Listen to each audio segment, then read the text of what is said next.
নাগিন derby আসতেই হালুম করলেন টাইগাররা। আমেরিকার বিরুদ্ধে টি-20 সিরিজের লজ্জাজনক হারের পরে বিশ্বকাপের শুরুতেই শ্রীলঙ্কাকে 2 উইকেটে হারিয়ে দিল বাংলাদেশ। প্রথমে ব্যাট করে 9 উইকেটে 124 রান তোলে শ্রীলঙ্কা। 1 ওভার বাকি থাকতেই সেই রানটা তুলে নেয় বাংলাদেশ। অথচ বাংলাদেশ যেভাবে শুরু করেছিল তাতে ম্যাচটা এতদূর আসার কথা ছিল না।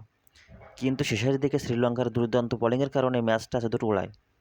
শেষের দিকে স্নেহর চাপ সামলে বাংলাদেশকে জিতে দেন বুড়ো ঘোড়া মাহমুদুল্লাহ।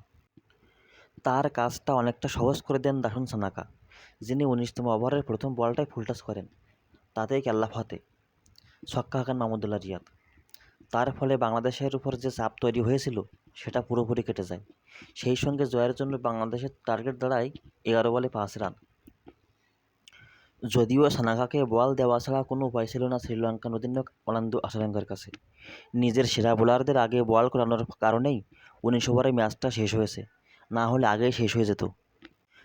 কারণ 125 রান তাড়া করতে নেমে একটা সময় বাংলাদেশের স্কোর ছিল 11.3 ওভারে 91 রানে 3 উইকেট।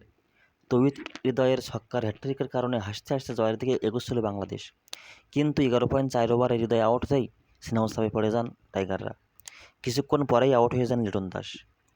17তম ওভারে সাকিব আল হাসান আউট হয়ে যান।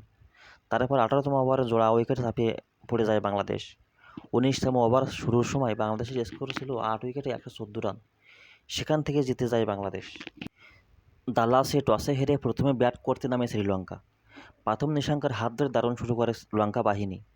সেই সময় তাকে দেখে মনে হচ্ছিল এই পিচে অনায়াসে 200 রান উঠবে। 2 উইকেট হারলেও মূলত তার কারণে পাওয়ার প্লেতে 53 রান তুলে ফেলে শ্রীলঙ্কা।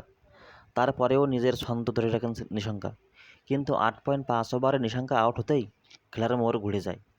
নিশাঙ্কা যেখানে 28 বলে 47 রানের ইনিংস খেলেন, সেখানে শ্রীলঙ্কার বাকি ব্যাটাররা পুরোপুরি নাকানি চুবানি খেতে থাকেন। তা সত্ত্বেও টুকটুক করে শ্রীলঙ্কাকে টেনে নিয়ে যাচ্ছিলেন চারিত আশালঙ্কা এবং ধনঞ্জয় সিলভা।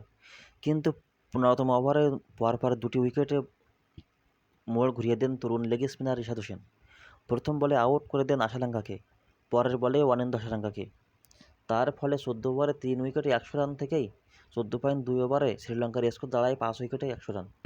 সেখান থেকে আর ঘুরে দাঁড়াতে পারেনি শ্রীলঙ্কা। 20 ওভারে 9 উইকেটে 124 রানের বেশি তুলতে পারেনি। শেষ 6 ওভারে মাত্র 24 রান তোলে শ্রীলঙ্কা, হারায় 6টি উইকেট। বাংলাদেশের হয়ে 3টি উইকেট নেন রিশাদ মুস্তাফিজুর। আর